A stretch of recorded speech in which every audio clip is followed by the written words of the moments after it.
To a degree, this is normal for a guy. We're hunters, we're predators, we're pursuers, but it's supposed to be in a nice way. And I meet more guys today, if I'm being really honest with you, I'm meeting more guys today who are giving up chasing girls, because I meet so many guys who say it's not worth it. Sexual harassment, I get in trouble. Sexual offense, I get in trouble. I got a guy right now who's dealing with the court martial right now, and the girl changed her consent in the middle of what they were doing, and so now he's in the brig pending a court martial. I've talked to CID agents, NCIS agents, and they said they actually taught a class for like an hour and said, it doesn't matter if you have a notary public and you got everything filmed and fingerprints and blood tests, whatever else, and she consents and you've got it notarized. And then he says, because once you're in the act and she says no, it's over. No means no, period. And so guys are like, it's not worth the risk, not going to do it. But that's not the real reason why they're saying they're not going to pursue women. The real reason most guys young guys aren't pursuing women today is because I don't need to pursue women. I got porn right here. And porn is replacing their need to go after a woman. If we eliminate porn, I guarantee you, if we eliminate masturbation and porn, I bet you a lot of you get motivated real quick to find a wife. It's just true. I'm not even going to argue that point. Now, I do have to go over I'm going to read this. You guys can turn there or write it down if you want. But these two scriptures are foundational texts excuse me, that I've been using. Genesis 1, verse 28. You can write it down because like I said, I got to fly through here.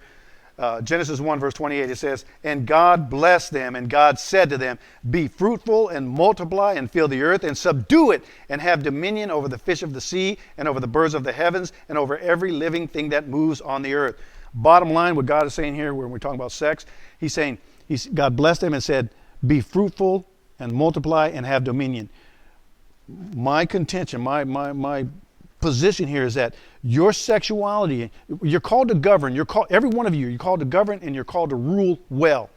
Sex, if it's not intact, you're going to mess up your ability to rule well. It's a form of bondage. I'll explain that in a second.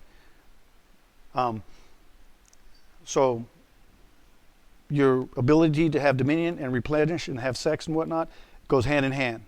You can't have one without the other. All right, so you got to get the sex thing right. Now in 1 Thessalonians chapter 4, verses 3 and 4, it says, 1 Thessalonians chapter 4, verses 3 and 4, it reads, for this is the will of God, your sanctification, that you abstain from sexual immorality, that each one of you should know how to control and possess your own vessel in holiness and in honor. This is the will of God, that you would know how to have your body disciplined and honor God with your body. All right, now I'm going to leave that right there because we're got a lot of material to cover. One of the things, if you read in Genesis 49 with my illustration up here, Genesis 49, this is where Jacob is about to bless all his sons. He's on his deathbed and it's time for him to pass on blessings to his sons. It's very important that you go back and read it, and you'll see he gathered all of his sons and he says, Reuben, you're first. And the first son was supposed to get the double portion. But if you read that, he tells his son, he says, Reuben, you're my firstborn. You're the excellency of my dignity. You're my beginning. You're my strength. He says, but you shall not excel because you went up to your father's bed and defiled it. If you go back a couple of chapters, what he's talking about, Jacob is saying, he said, you slept with one of my wives. It was a concubine. You slept with one of my wives. So your sexuality is not intact. And he said, you are unstable as water. And the blessing, this is what your life is going to represent, this instability. Make sense? And so now the reason why I put this up here, James 1 and 8, I have a lot of scripture up here. Take a picture of the slide, write it down, do whatever you need to do. But before I get done with the slide, take a picture so you have all the scriptures. James 1 and 8 says, a double-minded man is unstable in all his ways. A double-minded man is unstable in all his ways. Like I said, everybody put your finger on your heart.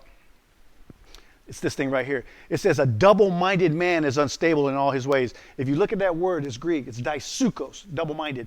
D-I-sukos, P-S-U-C-H-O-S, sukos. We get the word psyche from that, right? So divided psyche. You've seen words like dissect, dilute, right? Divide, divorce. It means that something's been split.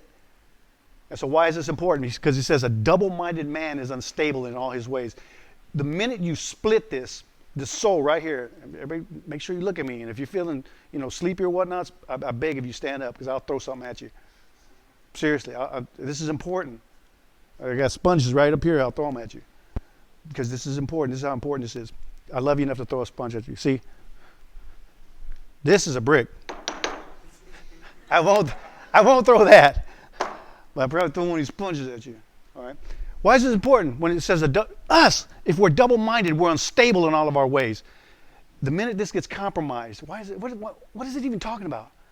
If we compromise this, if we sin up here, if we pollute this, something happens to my ability to rule well. I'll explain. This is basically what your soul is. If I had to break it down really Barney style, your soul is three things. Your soul is your will, your intellect, and your emotions. Don't ever forget this. This is I'm telling you, in all my years of teaching and studying, this is one of the most foundational, fundamental classes I can teach. I beg of you to receive on tonight. This goes right at the top of the list. Because if our soul is not intact, we mess everything else up. We have to get our soul right. So the will is a fancy word for your doer. The intellect is a fancy word for your thinker. Emotions is a fancy word for your feeler. So as long as your soul is intact, you can do right, you can think right, and you can feel right. Compromise your soul, and then your willpower is gone. It's been compromised. Your thinker, you can't even think right. You can't even feel right because your soul has been compromised and polluted.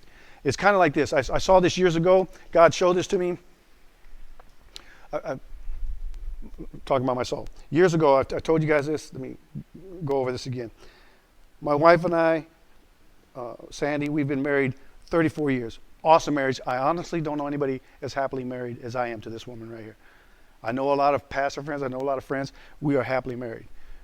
3 wonderful daughters. Just it's a great life. I crave her. I love her. And as the days go by, I'm more attracted to her more and more. I wouldn't be saying this if it wasn't true. I can tell you about her name. And some of you guys need to learn something right here. Just the name alone, I can repeat her name several times. I love her name. Her name is Sandy. And I can hear her name. It doesn't even have to be my Sandy, but if somebody says Sandy, it gets my attention. Somebody else talk about a different Sandy, they say the name Sandy. Somebody said, that's my wife's name. Who said Sandy? And I'm telling you right now, I can get goo-goo and gaga over her name. I love her name. I love to hear her name. Sandy, girl. And so you should be able to you as men, when your turn comes, you should be able to tell your wife and just turn her on, just calling her name out repeatedly. Some of you are embarrassed. I've tried this exercise before. Some of the guys are like, oh yeah, I can't. Dude, she needs it and you do too. You just don't know it. So, but years ago, as great of a marriage as we have, God told me right around the 20-year mark to apologize to Sandy. Apologize to Sandy for what? He said, for premarital sex. And I said, Lord, that was a long time ago. Listen to my responses. Lord, that was a long time ago. Apologize to Sandy. Lord, you forgave me for that. Apologize to Sandy. Lord, it was consensual. Apologize to Sandy. Lord, I married her, so we made it right. Apologize to Sandy. Lord, why do I have to apologize? Because we have a great marriage. Apologize to Sandy. What am I doing? This is a reflection of my soul right now. What am I doing? Quickly. Making excuses. It's a pattern of rationalization. And honestly, just fast forward to get through this, I'm broken by this. I didn't tell Sandy about this, but I'm broken by it. And I realized I need to apologize to Sandy. I'm humbled. I'm broken. And I purposed in my heart to apologize to her. And I didn't set it up. It just kind of happened. And we happened to be alone in the house, and she happened to be sitting on the edge of the love seat, and I'm walking by, and I knew, this is it. And I said, Sandy, I owe you an apology. And she said, for what? And before I knew it, I was literally on my knees apologizing to her, crying for being aggressive sexually when we were dating. And I take total responsibility for that. And I said, Sandy, I'm so sorry. I didn't know your honor I didn't know your purity. I didn't even know the value of my body. I didn't know God. For so many reasons, I just didn't know. I walked in gross ignorance, and I took advantage of something I shouldn't have taken. I'm so sorry. Please forgive me. And I'm telling you right now, she was crying, and she looked at me, and she said, Nick, I did not think I needed to hear an apology from you, but I did. And she says, Nick, I forgive you. Boom, right there on the spot. My marriage went to another, great marriage up to this point. It went to a greater level of intimacy, greater level of communication, greater level of trust. What happened? What happened? This illustration I'm going to show you is what God showed me afterwards. God showed me this, and I saw exactly what happened. How many decisions do you make in any given day? Seriously, how many decisions do you guys make a day? I mean, in the first hour, what are some of your decisions? You open your eyes, you have to get up, that's a decision. Snooze button, no. You go to PT, you got to decide to put on your socks or one shoe or two shoes, use the bathroom, brush your teeth, take a shower.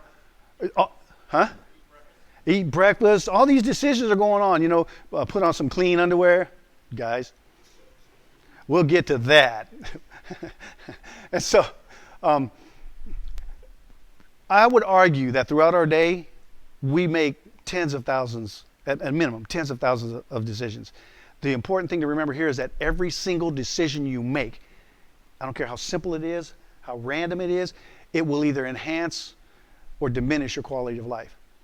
I mean, it's so simple. If you've got a mosquito on your face, really random thing, right? Mosquito on your face, and you just decide to leave it there, right? What's going to happen? It's probably going to make matters worse and uncomfortable.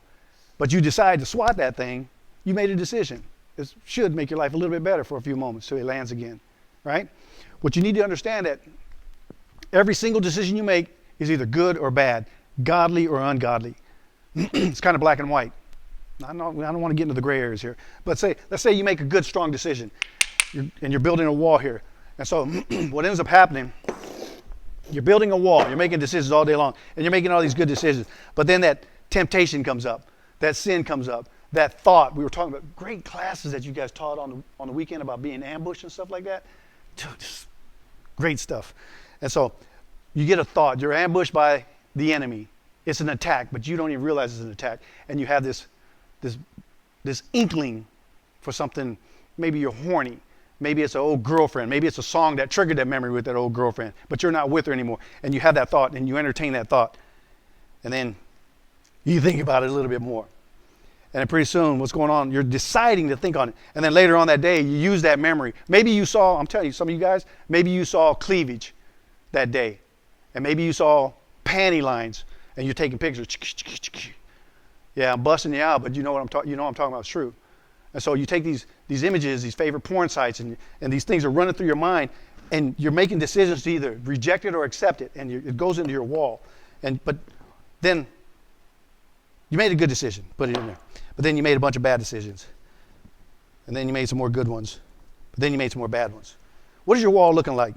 Because these are wood, sponge, and foam. What's your wall looking like here? This is your character. I'm telling you, to a large degree, that's our character right there. To a large degree, that's your character, that's my character. What am I talking about?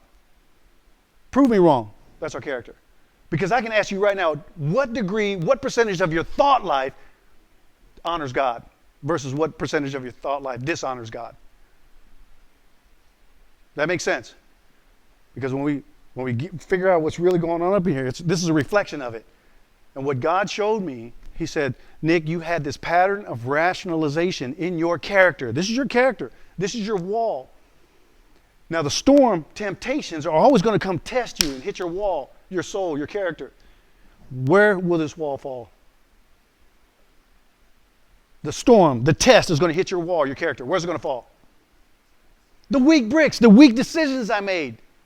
Now, it's not going to be these strong ones, because those are godly. Those are immovable. It's all the weak ones.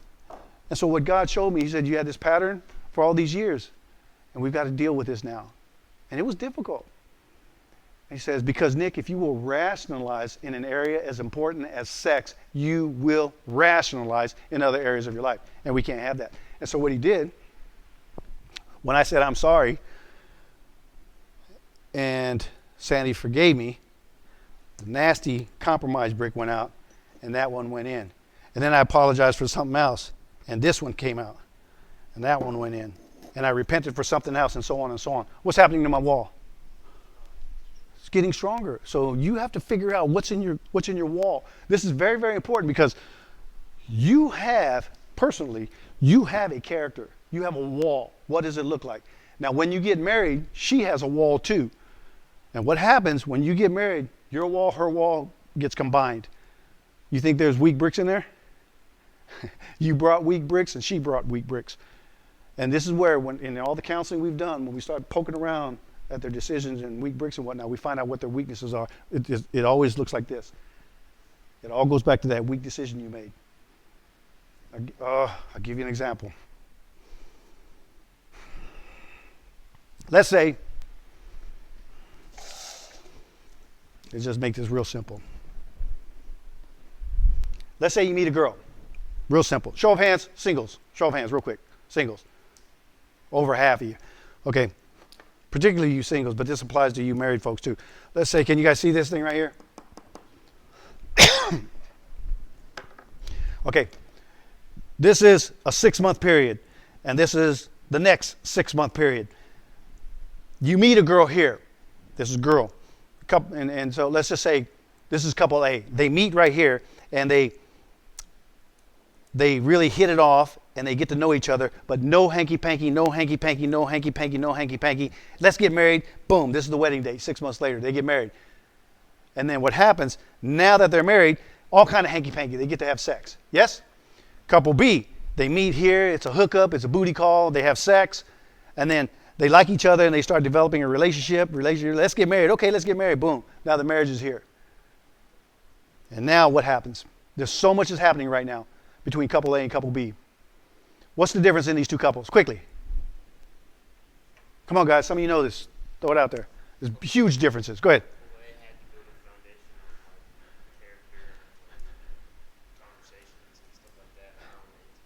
Yeah. That's right. What does couple A foundation? What does their foundation look like? Strong, isn't it? And couple B, what does their foundation look like? I'm telling you right now, it's pretty tattered. And this is, I read a stat. I can't remember if it was focused on the family. And let this sink in. It is said that in America, 50% of all marriages end in divorce. You do a little bit of digging around, and I can't stay here, but you do a little bit of digging around, what you'll find, let's just take that 50% that got divorced, right? And you want to examine them, and you want to study them. Okay, let's find out. What was the number one reason they got divorced? The number one reason. Say again? No, it wasn't porn. That's up there too. That was part of the problem. It was some form of adultery. It was some form of adultery. And then so when you ask that 50%, it usually, if my memory serves me, it's like 80, 85% of this group got divorced because some form of adultery. Someone cheated in the relationship. And that was a showstopper. They got divorced. But then if you even look at that group of 80% of people who got divorced there because of adultery, you ask them, how many of you had premarital sex? What do you think the number is? It's like 95%. You see the connection? This is a record. Whatever you display in this 6 months is a record of what kind of person you are. Don't kid yourself. If you're single right now and you're masturbating or you're sleeping around, you're unfaithful to your wife or your husband, and you haven't even met him yet. I know it's some heavy stuff, and I know it gets quiet in here, but yeah, it's going to be okay. This, you know what this is called? I call it the now or later principle. And basically what it's saying is that all pleasure costs you something. All pleasure costs. For legitimate pleasure, you pay first, and then you've earned the pleasure. For illegitimate pleasure, you get the pleasure first, now you have to pay later. This couple right here, couple A, they paid for the pleasure first with discipline. What happened? I mean, describe their character right here. 6 months of just waiting. Describe their character. Say it again. Couple A. I would say their relationship built on discipline. Yes. Yeah, all of that. They understood God. They honored each other. then they've proved what kind of character they had, right? And then so they want the pleasure, so for legitimate pleasure, you pay for it first. Now they got married, and now what happens? You've earned the pleasure. Now you get the pleasure. But for the people who do the pleasure first, like me, what ends up happening, you get all the pleasure first, but now you got to pay for it. This is the heavy part right here. How do you pay for it? Because couple B, I look at their record, what does it show about them? Selfish, impatient, undisciplined, ignorant, disobedient. That's their character. That's our character. And so now how are they going to pay for it? That's the real question. What do you mean you're going to pay for it? How are they going to pay for it now? Because now that they're married, they're going to pay for it. How? Anybody, any psychologists in here? See it come out in other issues or other areas of the marriage. How, what, you got anything specific? I was going to say Pacific. Anything from like mutual, like a family they're working on, stuff like saving money for something. Sure. Use it for something. Yep. Yep. They're going to be more likely to put their own needs ahead of the needs of their spouse. That's definitely part of it. This is so profound. What has to happen here when you examine couple B, the ones who had hanky-panky and whatnot, it says so much about them that you really have to look at their character. You have to look at their record and say they were undisciplined. If they're undisciplined here, are they going to be undisciplined after marriage? Of course. If he has a masturbation and a porn habit now, does it change just because he got married? Nope. And this is where the trust issues are violated, because you were supposed to prove to each other that you could trust each other. You proved likewise. You prove that you cannot be trusted. Does that make sense? Or does anybody need to? It's kind of like you proved that you couldn't be trusted. You proved that you were weak, that you could not be strong for her, and you gave in, and you had weak character. And so now, let's say I'm in the Marine Corps, and I'm going on, excuse me, I'm going TAD on a 3-week, business meeting or something. I don't even know what you guys call them anymore. Planning meetings, whatever. And so while I'm gone, what is she thinking? I get this all the time. Say it. What's he doing? Where'd she get that from? Yeah. Insecurity, mistrust. She got that from my record. I've already proved to her that I couldn't hold back. I wasn't strong enough. And so now that we're apart, we're wondering about each other. I get guys who talk about this all the time. Trust has been violated. And you're going to pay for that. It's going to take you a long time to make up for that, to prove that you were worthy. And I'm telling you, this is what guys do. Side note. So many guys do this. They'll come home, and these guys aren't interested in coming home to be with their wives. What will happen? They'll come home, and so many guys, maybe some of you in this room have done this, but they don't really want to be home. They stay at work late, but then when they do get home, they're like, whatever, I don't want. And guys will intentionally start an argument out of nothing. Why? Because they got plan B out there somewhere. I got a hookup waiting, so you're like, oh, honey, what you did? Oh, I can't take this. I'm out of here, and you leave. You ain't fooling nobody. You are not. She knows. She knows it. See, one of the things I talked about on last week, what's supposed to happen, and how did we get here? What's supposed to happen is all sex connects you. All sex marries you. It marries you, not legally, not church-wise, but spiritually, bodily, emotionally, you're married. I'll get to that soul ties here in just a second. And so what you were supposed to do, what I was supposed to do, your first acts of sex, you were supposed to be taught, you were supposed to be learned how to connect to the girl. And you never connected to the girl. You weren't taught that. And you never connected to the girl. You learned how to connect to the act. And that's all you know now. So it's not about the girl, it's about the act. And so you just use girls for an act. Making sense? Tracking? Is there questions? Okay, so check this out. I got to speed this up.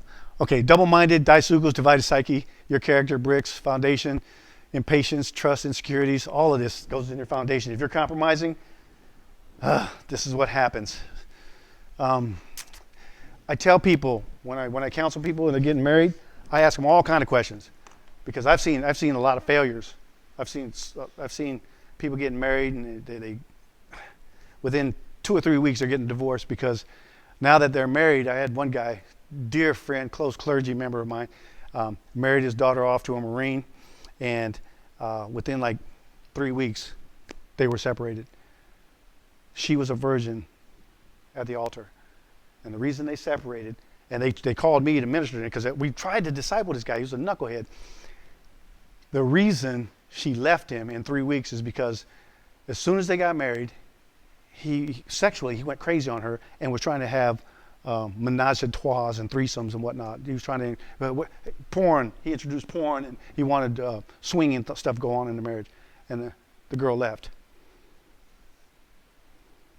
And so I ask a lot of questions when I counsel people. I'll ask couples, have you had sex yet? And they'll look me in the eye and tell me you haven't had sex yet. Do either one of you masturbate? When's the last time you masturbated? Do either one of you ever had an STD? And you got to ask them this, do any of you have kids? Because I've had people that have gotten married, they're not my people, but I've known people that have gotten married and found out later that there were kids involved somewhere else. Yeah, that's something you need to know up front. And then I've asked people, if you can think of it, STDs, sex, marriages, previous marriages, you have to ask these people these questions. Why? Totally get an idea of their character, but it's also so marriage is going to be hard anyway. It's very difficult. So let's poke around and find out how you've cursed your foundations, your personal character and her and your marital character. Because another word I can call these things right here, these weak bricks, that's sin. Those are curses. And a lot of people, so many young people today think it's not a big deal. It's not a big deal. We love each other, and they're having sex. And I tell them straight to their face, you're cursing your foundation. You have no idea what you're doing. You have curses in your foundation. You're building a foundation, but it's full of all these little weak bricks, compromise. And there's curses in your foundation. We need to deal with these now and get them out. Make sense? Okay. Don't get that. There's a cost. I told you about the now or later principle. All pleasure costs you something. A lot of people ask, well, is it love? Is it love? Well, you don't know about that first girl I was with. Or you don't know, I had a first sergeant in jail. He lost everything. And he was in there with a handful of his Marines because they had a sex party on White Beach.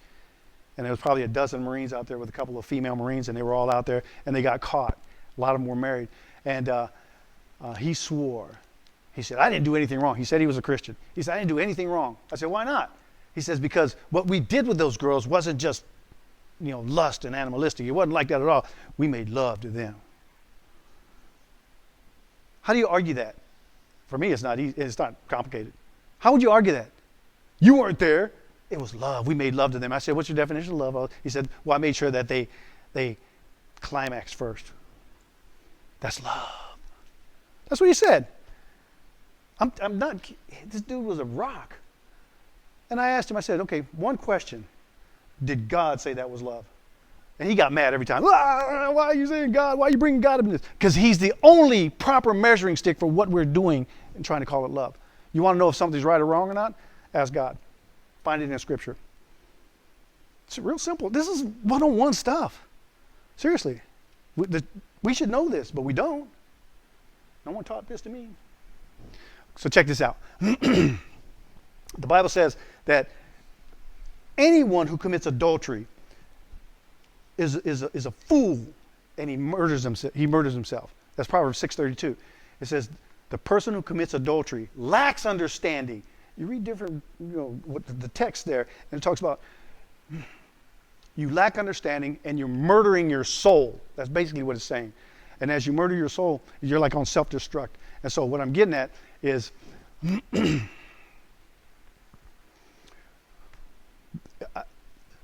I'm here to tell you, sex marries you. So the first person you had sex with, I got to set the standard right here. The first person you had sex with, I don't care if you were 14, you were 21, there's a marriage that just occurred. And let's say that relationship ended and you moved on to other girls. You're married. You weren't church married, you weren't legally married, but you had sex, so you're married sexually, physically, emotionally, bodily. You're married. What are you doing now that you're sleeping around other people? You're committing adultery. These are God's standards. Making sense? Okay, so a lot of people, I'm not going to stay here, but a lot of people argue about, can a Christian, I'm going to talk about this a little more in depth next week if I can get through this slides. But a lot of people argue, can a Christian be possessed? Can a Christian, and you go back and forth, well, not possessed but oppressed, blah, blah, blah, blah. And it's an argument and get you nowhere. Colossians 2:8, warning for believers, go read it. It says don't get caught up in that nonsense. But just so you know, I'll make this real plain. 1 Thessalonians 4, we just read that. It says, this is the will of God, even your sanctification, that you should abstain from fornication and that you should know how to possess. Interesting word. You should know how to possess your body, your vessel in sanctification and honor. Luke 21:19, so there's your body. Luke 21:19 talks about your soul. Jesus said, in patience you possess your souls. In patience you will maintain possession of your souls. Flip that around. In impatience, what do? You're going to lose your soul. And why is that bad? Because your soul is your will, your intellect, and your emotions. Your doer, your thinker, and your feeler. Then 1 Corinthians 6:16, it talks about how sex, the two become one. And you've really studied it out. It talks about the mystery of sex and how sex is a spiritual mystery. How can the two become one? What's the spiritual dynamic going on here? And it's talking about they can become one. Watch this. This is not complicated. What happened here? We're talking about possession right now. What happened here? What is it? Do I have possession of his hand? Did I violate his free will to get his hand? Did I? I did not. I put it out there. The reason I'm telling you this is because to a large degree, demons cannot make you sin. Not until they gain more and more possession. Demons cannot make you sin. You have to agree to sin. But the minute you agree to sin, demons say, I have a right to be here now. I've heard demons say this. You can't cast me out. I have a right to be here. It's true. Where did he get that right from? I gave him permission. One of the definitions of sin that I'll throw at you is giving demons permission to operate in your life. Now, what did you say this was? This is an agreement. He agreed to take my hand. This is a contract. He agreed. And so now I got him. Now, how are you going to get free from a demon? Because demons kill, steal, and destroy. Demons, like a roaring lion, seeking who they may devour. How are you going to break this covenant? Are you going to psychoanalyze the demon? Look here, Mr. Demon, let's go back to your childhood. Why are you so angry? Can you do that? What's the only thing that can break an ungodly covenant? Come on, guys. Say it. In Jesus' name, the risen power of Christ, his shed blood, I break the contract. That sin is forgiven. You have to let go. Dude, does that make sense? I'm really flying through this stuff, but I had to say that because people argue about possession. And possession isn't that Hollywood stuff you see. Because we've been dealing with people. I could give you so many stories about people manifesting demons and whatnot. Real quick, we were in the Philippines, and we had an evangelism class about the size, maybe 20, 30 people in the class, and we had a captain in the Air Force giving her first evangelism class. And this captain, first class, we have plastic lawn chairs and dirt and whatnot. She gets over here and she says, we're from Christians in Action and part of Asian Relief and Medical Services, and we're here to tell you about Jesus. Right here, front center row, a man and his son. The man was probably 45, 50 years old. The son was like 20-something. The son was a little afflicted and paralytic, and he screamed. I would yell like a banshee right now, like he screamed, but it's being recorded, so I can't do it. But usually when I do this, and I scream like a banshee, it startles everybody in here, because he went, and he fell over, and he was frothing at the mouth, and he was convulsing and all kind of stuff. And so the ministers there knew this is a demon manifestation. We jumped on him and we were just praying over him, binding his stuff up, and the tenseness started coming out of his body. He was relaxing. Dude, he was frothing at the mouth. All kind of stuff was going on. And then after a few moments, we get this back under control. We turn around. The captain's gone. I kid you not. The captain was gone. I'm like, where'd the evangelist go? Where? And I started asking around, and people were saying, well, we saw she ran by this station, and she ran by this station, she ran by this station. She was all the way in the last station, trembling. When I went down there to find her, she was trembling. She said, I didn't know. I was like, well, lesson learned. We'll put that in our notes, and if this happens, so after action report type of thing. But I don't want to get too far on this demon stuff. You don't have to be worried about demons. You shouldn't be worried about demons. Demons are nothing compared to the power of Christ. The real question is, do you know the power that's afforded to you, the authority that's afforded to you in Jesus' name? I'm telling you, I can really talk about this and give you some illustrations. You all understand rank? How many of you, anybody in here, will let the little boot PFC, just graduated boot camp, knife hand you and disrespect you? Would you let that happen? Demons are worse than that boot PFC. And so as you as a Christian, you understand it. What? Lock your body, demon. What is this? You know, stand up, parade dress, whatever. I'm serious. There's so much more to this. So, again, all sex connects. There's some words that people don't like to get to this one, but when you have sex, you join, you fuse, you tie, you bind, you mesh, you marry. There's more words, but you marry. What you need to understand about soul ties, this is the crux of this class right here. What you need to understand about soul ties is it's a psychological, emotional, physiological dependency that's been created. It's a captivation of one's will, intellect, and emotions, which means you don't possess it anymore. There's a loss. All right? No, what I'm telling you is that every time that we do something particularly sexual, let me just put them all up here. That's the whole thing. When there are good soul ties and there are bad soul ties. Depends on if it was a sin or not. Was it a sin, or was it godly or God? I'm just standing in your way on purpose, man. So know that sex is the primary means of establishing soul ties. David and Jonathan, you study the Bible, David and Jonathan, they had soul ties. And I got to say this, they were not homosexual. Some of you don't, when I teach about homosexuality, I bring this illustration up because the homosexual community says, oh, David and Jonathan, his love, he told him your love for me has surpassed that of women. They were gay. That's not what that means. That is not what that means at all. They had a strong, godly soul tie. You know, Joshua and I, we have soul ties, right? We have soul ties with the Diaz girls and whatnot, right? You're supposed to have good soul ties. But where sex is concerned, when we sin sexually, them soul ties are ungodly and they're deadly. Now watch this. Again, sex is the primary means of establishing soul ties. That's why I asked the question, what percentage of your sexual history is God approved? And most of us say 0, which means all of my soul ties were sinful and not God approved. It's like this. I'm trying to give you an illustration here. Let's say everything you've done with your sex has been wrong. It's been sinful. So you're connected to this. These are habits. These are thoughts. These are memories. It's bad. It's sinful. Got it? You finally meet Mrs. Right. What has to happen? If you're going to connect with her fully, what has to happen? You have to divorce and be transformed from this stuff. And let's say this was 100% wrong, but then 10% recovery. Boom, I'm down to 90%. She's got 10%. Is this still good? No. And then you get transformed some more and some more. There has to be a trans connection that occurs because all sex connects you. Whatever you've done with your sex, there's a record there. You got to look at this record. And so as you disconnect from masturbation, you disconnect from porn sites, you disconnect from those past memories and stuff, I'll get to that in a second, then you can connect to her fully. And she will know it if you're connected to her fully.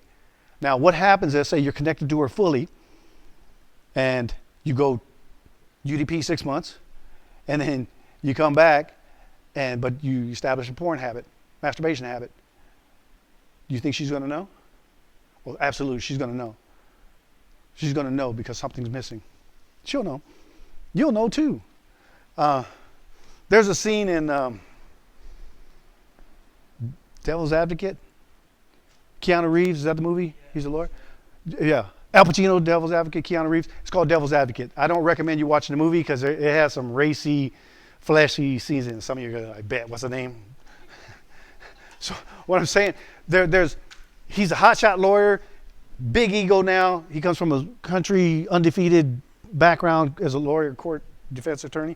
And so the big shot corporation calls him up from New York and say, we've got our eyes on you, come on up. You're that good. And so they moved to New York, he has a good looking wife, Charlize Theron, and she's the blonde.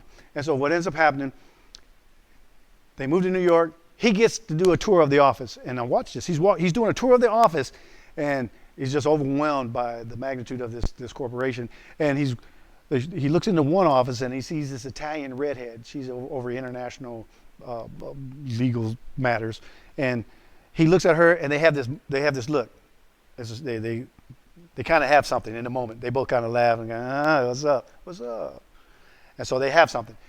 He goes home that night, and then he's feeling frisky. He's with the blonde, his wife, and he's making love to her. And then he closes his eyes, and he starts imagining the redhead. And in his mind, he's imagining the redhead. He starts doing things physically to his wife. I mean, he's grabbing her feet, twisting them, licking her toes, all kind of stuff. And what she does in the movie, this is a great scene, she grabs him by the shoulders and says, where were you just now? You were not with me. And the whole mood is just gone. You think? This is what I'm talking about. This is some of the mistakes that we make with the sex stuff. So, I have to show you this here. There's a Romans 6:16 is the law of yielding and bondage. Let me see who bench presses the most. Who can bench press? What do you bench press? 3 what? Did you say 3 something? Dude, get up here. Dude, get up here. We're going to put you to the test right now.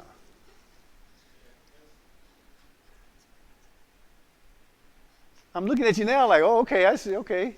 I'm just checking you out. Come over here. So check this out. If you read Romans 6:16, somebody get that. Read that for me, please. Who's got it? I need you to hold this. Okay, nice and loud. Listen, Romans 6:16. This passage is referred to as the law of yielding and bondage. The law of yielding and bondage. Now read it nice and loud, please, Isaac. Don't you know that when you offer yourselves to someone to obey him as slaves, you are slaves to the one whom you obey? Whether you are slaves to sin, which leads to death, or to obedience, which leads to righteousness. You hear this? It's saying whatever you yield yourself to, you become a slave of it. You can yield to good things and become a slave to good things. You can yield to bad things and you become a slave to bad things. It's like habits, bad habits. You yield to the bad habits are going to happen. All right, so let's talk about masturbation. So I want you to see this is bondage, what I'm about to put him through. This is a form of bondage. I want you to get an idea of what it looks like. And so let's say what ends up happening, I'm going to get him right at the elbows or whatnot. And so usually I masturbated one time. No big deal. Because if I tied him up right now, he could probably break this, right? But no. How many times on average do guys masturbate in a year? Okay, 6 months, I'm sorry. Okay, in a day. And so what's happening to a situation? Is it getting more bound or freer? What's happening? What do you call this bondage? What do you call this? Because this is that habit. Every time we sin, what happens to us? I'm talking about just sexual sins. How many times would I have to wrap you up for your sexual sins? I know mine was great. I had to go get another spool of this stuff, right? But what ends up happening in a year's time is it getting freer or more bound? And so what are the chances of him getting out? It's a lot more difficult, isn't it? And I guarantee you probably can't break this even now, but just to be sure. And so I'm not going to really have you break it out, okay? I'm not going to have you. Now hold on to this. Give me that. Okay, so basically, if I tied him up right now and said, you're done. You're a prisoner. You're bound by this habit. Because think about how many times have you tried to break that habit, guys? How many times have you tried to break that habit? Yeah, and you can't break the habit because your willpower has been compromised. Your feelings are compromised. Your intellect is compromised because you keep thinking about that thing. You can't stop thinking about it. Matter of fact, it's your go-to fantasy. This is all indicators that something's wrong up here. It's polluted. And so what happens, I'm just going to leave it at that. I'm not even going to try to tell him to break this out because he might break out. But the problem is, you see the illustration here. Let's say he had 100 of these on him. Let's say he was a mummy. Can he get out? How's he going to get out? He needs a Mexican. Because Mexicans carry blades. it's kind of true.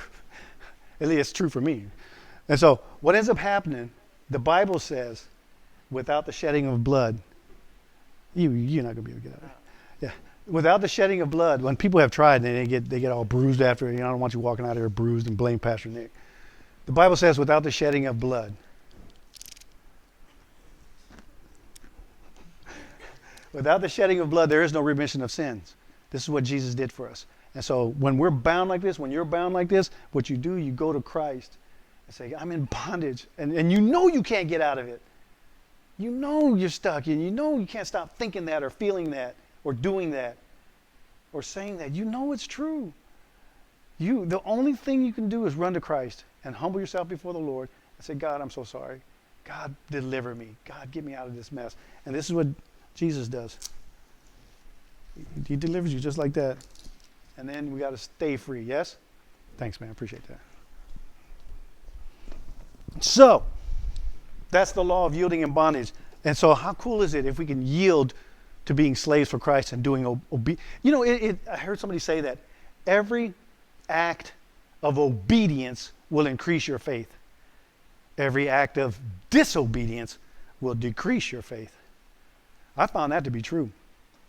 And so it competes. And so how cool would it be to be a slave? I called everybody at church on Saturday, I called them slaves. I told them, as we were getting ready to take a break, I said, turn to someone, before you go get your snacks and your food and whatnot, turn to someone and call them a slave. Over half of them like, I ain't doing that. The Bible says we're slaves to Christ. Paul said, I'm the chief sinner, I'm a bondservant, I'm his servant. Translation, I'm his slave. It's okay to be a slave for Christ. Right? So, I threw up there the law of sowing and reaping. Don't fool yourself. Bible says right there, Galatians 6, 7, 8, it says, whatever man sows, he will reap that. It's kind of like, think about this. If you plant corn seeds, what are you going to get? Who in their right mind expects apples? Seriously. Yet, this is exactly what we do. Hear me very closely on this. We want happily ever after, but we're not planting happily ever after seeds. I've never said that before. That's good stuff right there.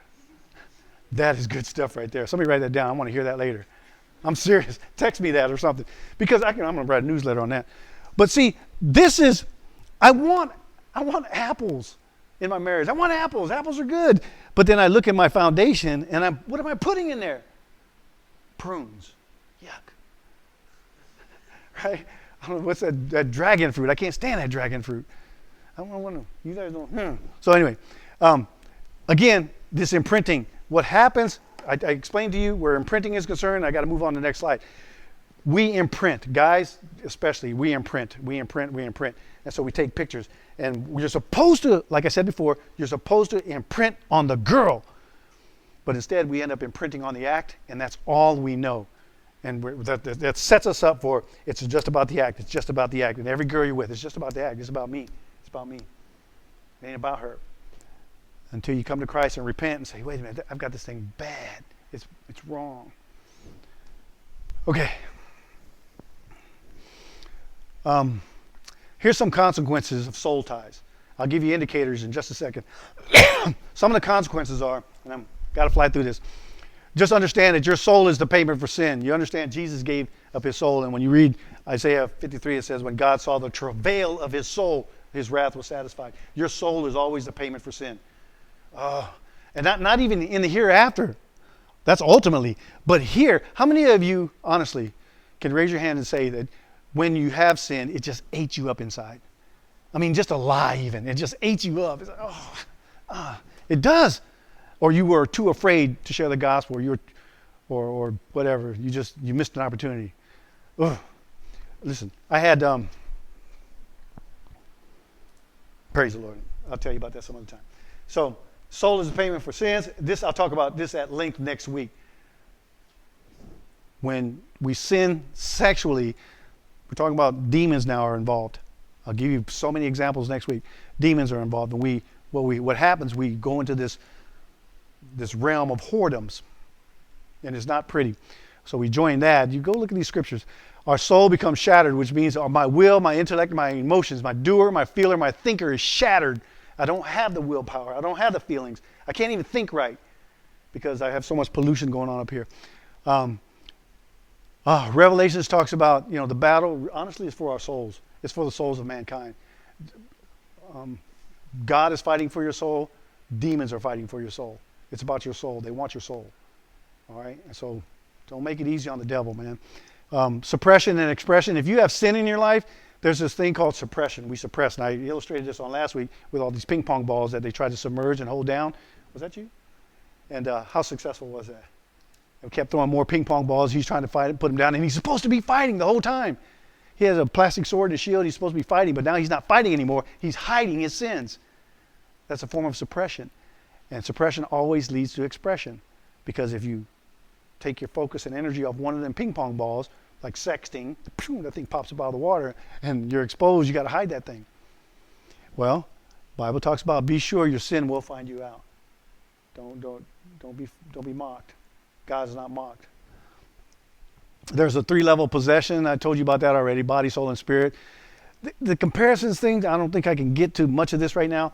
Just give you a picture. If you've had 5 sexual partners, and then you finally meet Mr. Right or Mrs. Right, you have to ask yourself, how will this affect that? Because it absolutely will. It actually destroys it. And I gave you so many examples on last week about this. Go look at part 2. Because there's so much that happens here.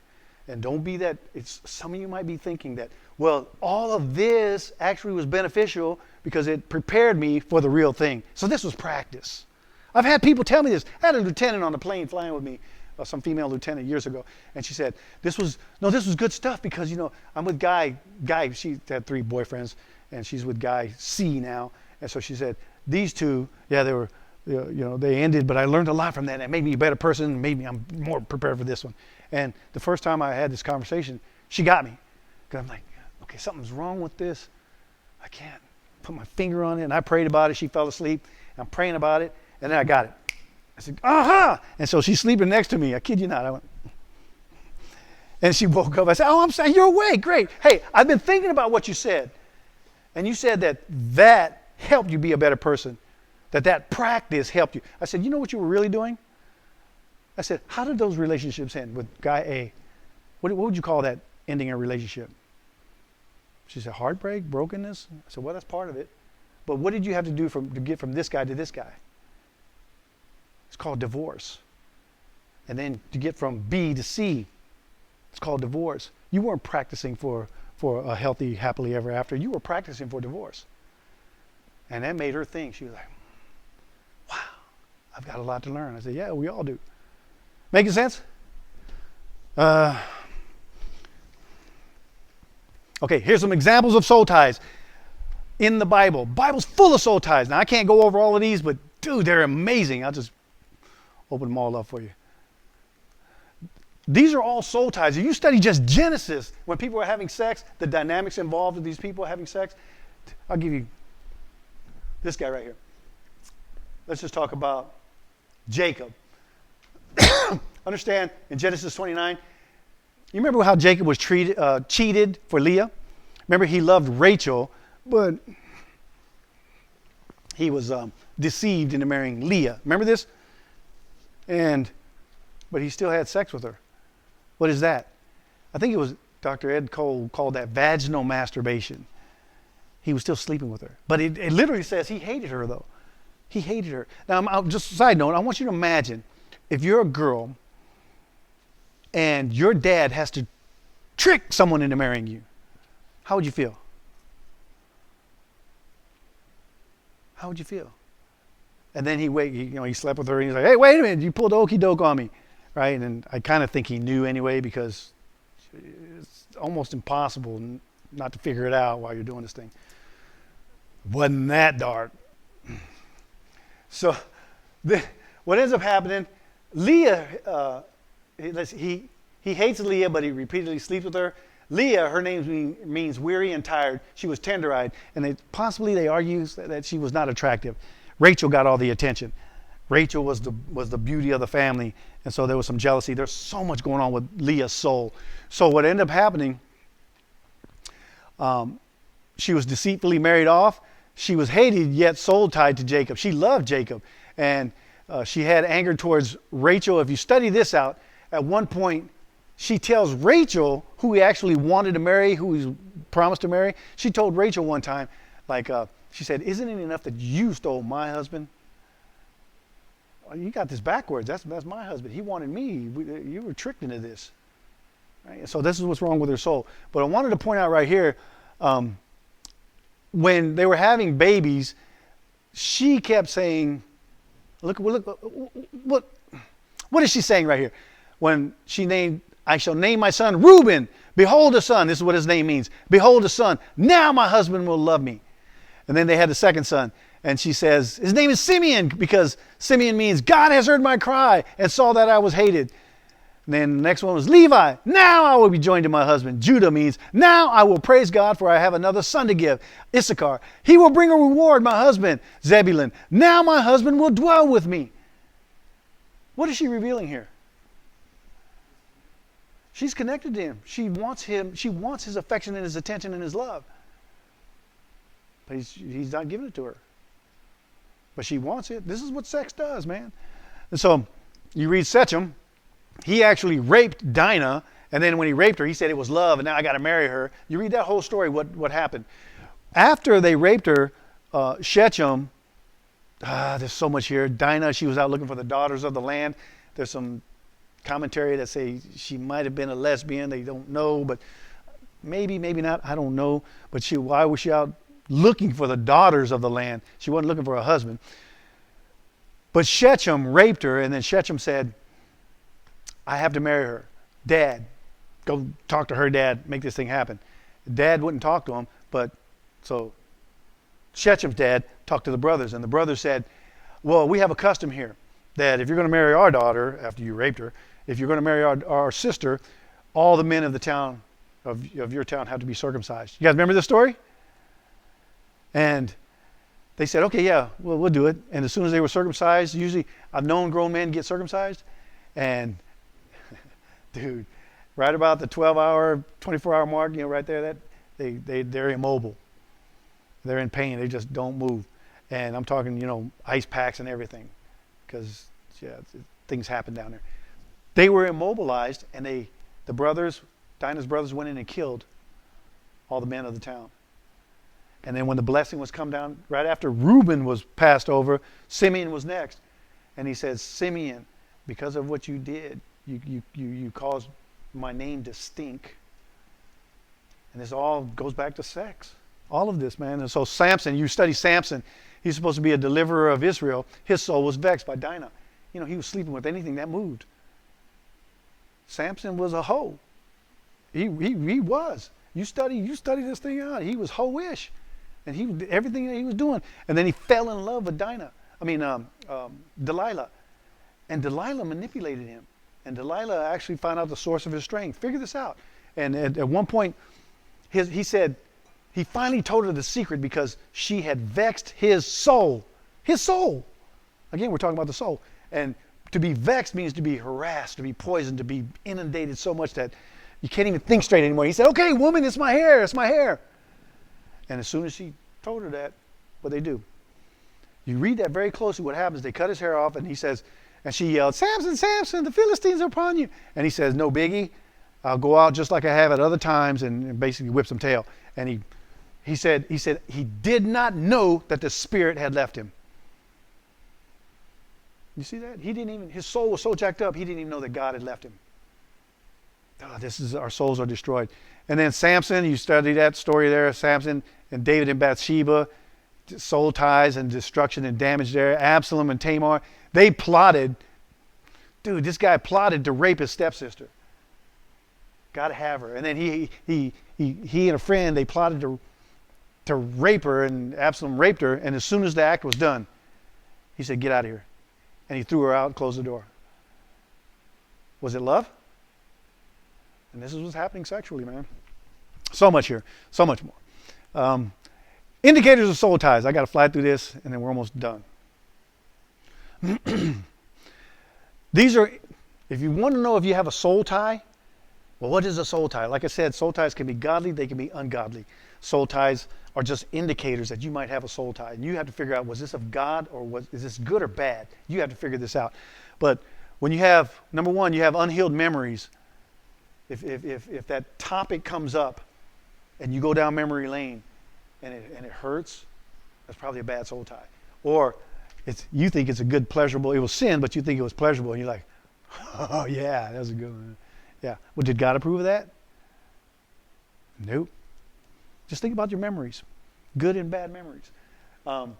There's a time when you're unable to focus. How many of you have been so overwhelmed with a relationship or a problem in a marriage that you can't even think straight? Those are indicators of soul ties. Now again, you have to figure out what's that, good or bad. There's a compulsion to return. You become addicted to this kind of stuff. My sister was in a bad relationship. I happened to be home on leave, and she was in a bad relationship with some street punk. And I actually beat this guy up. I beat him up. And in the midst of me opening up a can on him, who do you think my sister went to defend? She went to him and she said, get off him, leave him alone, I love him, he's my boyfriend. That dude is beating you, what's wrong with you? And the Spirit of God spoke to her one time. I'm not making this up. The Spirit of God spoke to her one time and told her, leave him, he's not good for you. And she tried to leave him and she left him for a season, but she went back to him. Destructive relationship. So that's that. You ever wonder why prostitutes keep going back?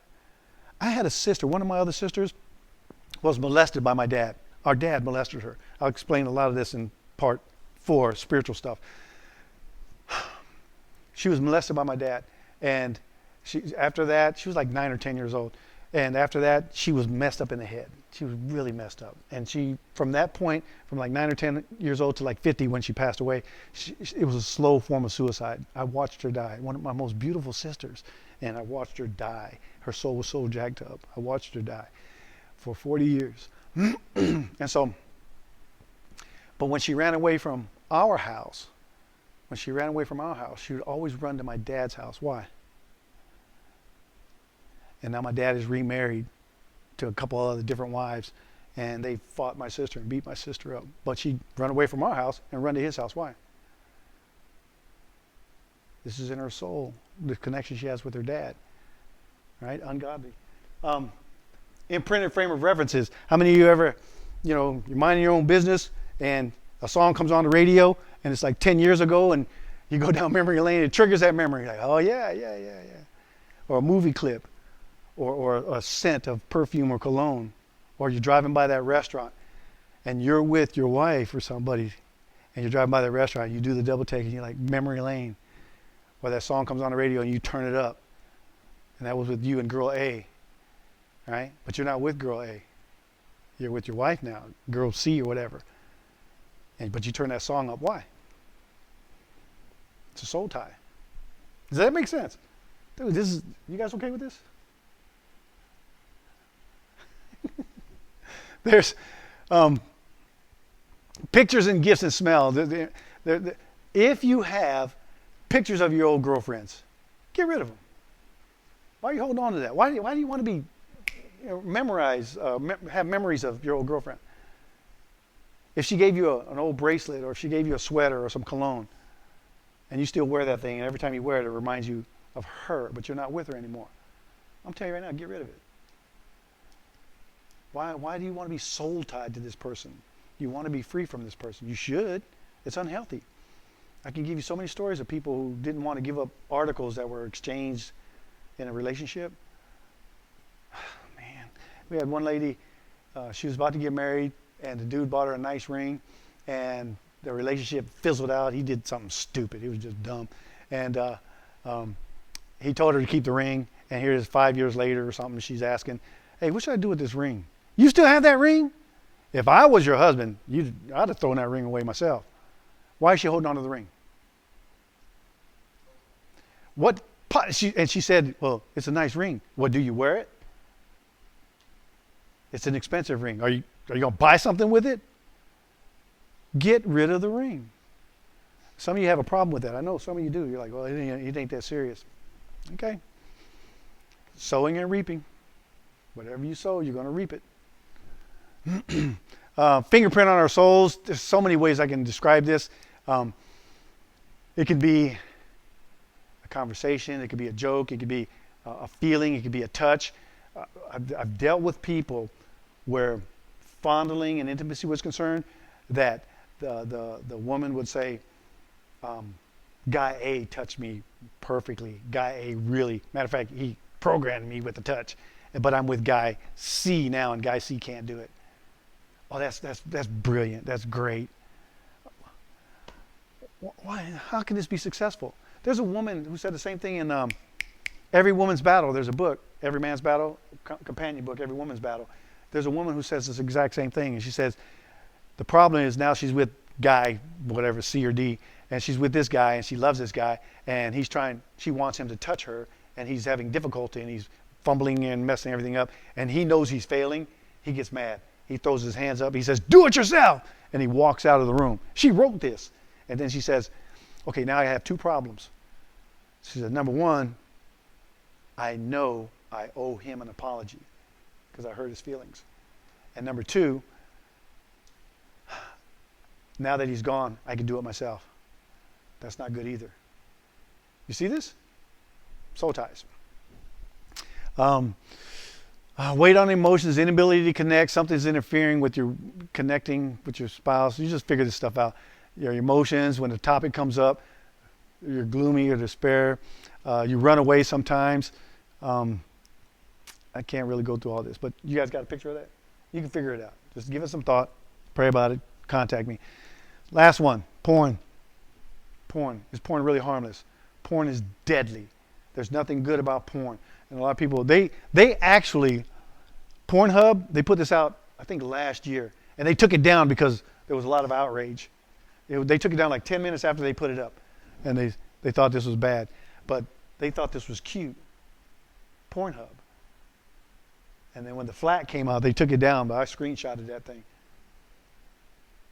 This, well, it was a meme, is what it was. But does what you see really affect you? A lot of people argue to say, well, what you see doesn't really affect you. Use a lie. It's an excuse. You're justifying. It does affect you. I mean, have you been watching a movie? Anybody, raise your hand in here if you've never been in a movie and there was a thriller scene happening, a slasher scene going on, and it was quiet and you're watching, but something jumped out and you jumped. Anybody that's never happened to? Can anyone honestly stand before God and say, yeah, no movie's ever caught me off guard like that and scared me like that? What you see and hear affects you. It just does. Stop being difficult about this. And Rule 34, the prisoners taught me about this. It's a general theory, and I think it's true. It basically says that if it exists, there's porn about it. You fill in the blank, it. You put anything you want in there. If it exists, someone's perverted it, made porn about it. I'm pretty sure they have. So there's this thing I put together. There's different stages of porn that I put together. I call it ideas. This is most of what I'm sharing with you up here is I didn't get from books. I read a lot of books about this stuff, but it all kind of comes together. And I kind of make my own curriculum. Some people ask me, what's your curriculum? Where'd you get that from? What book? Whose methods are used? The Bible, personal experience, study, ministry. Well, that's where this comes from. Again, this is how we lose our souls in pornography. A lot of people say, they'll ask, is porn bad? And there's literally a scripture in the Bible that says flee fornication. It literally means flee from porn. So it's not a question. If you study the word, just the word, porneia means fornication.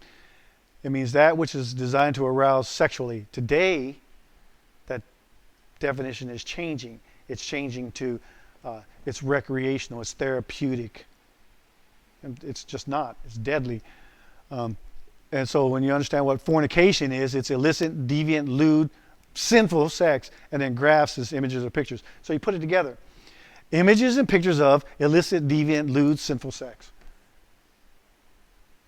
And you want to defend that? People are trying to defend that. You can't. The two fundamental messages of porn, if you've seen any kind of porn, there's two fundamental messages. And the two messages are, number one, women are nymphos and they got to have sex. So if they see a penis, they're just turned on and that's their button, they're going to get turned on. Women are freaks and they got to have sex. And number two is that you can have sex without love. Don't ever forget this. Number one, that women are freaks and nymphos and they got to have sex. And then number two, that you can have sex without love. Now the first part, women are freaks and nymphos and they're just turned on. Where'd you get that from? These guys who think, there are guys who think this. We had a guy in the brig who was waving dildos and vibrators at Japanese girls walking by. He got caught. And we asked him, what were you thinking? He said, well, I thought if I waved a dildo at them that they'd turn on and I'd get some sex. Where did you get that from? Porn. Porn. And the second part of that is that you can have sex without love. Anytime you have sex without love, it will be frustrating and it will be dissatisfying. It's unfulfilling. You will never be fulfilled. Sex apart from love. You can do it, but it's not the fullest. Make sense? It'll be frustrating.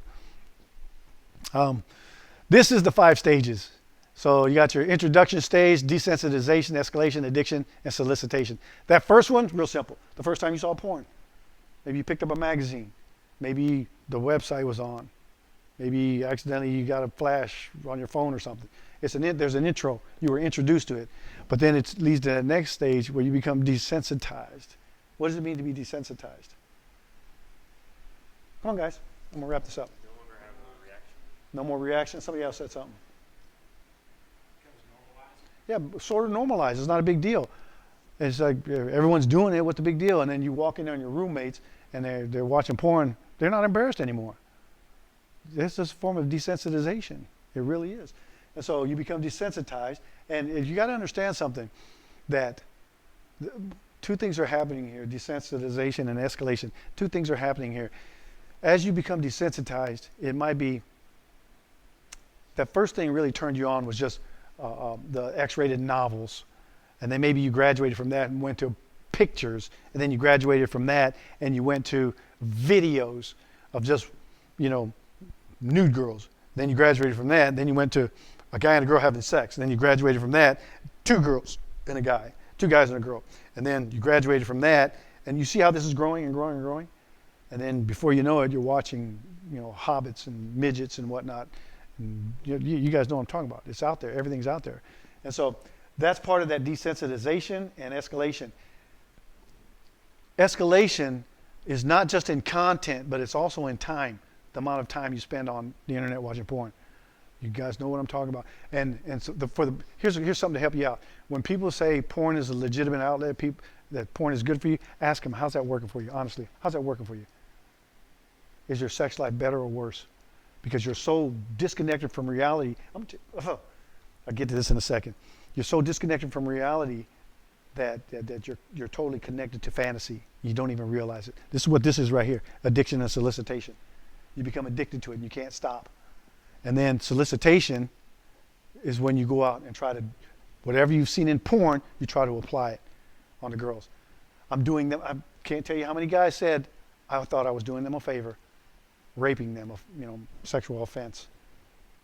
I thought that's what they wanted. I literally thought no meant yes. It was all part of the game.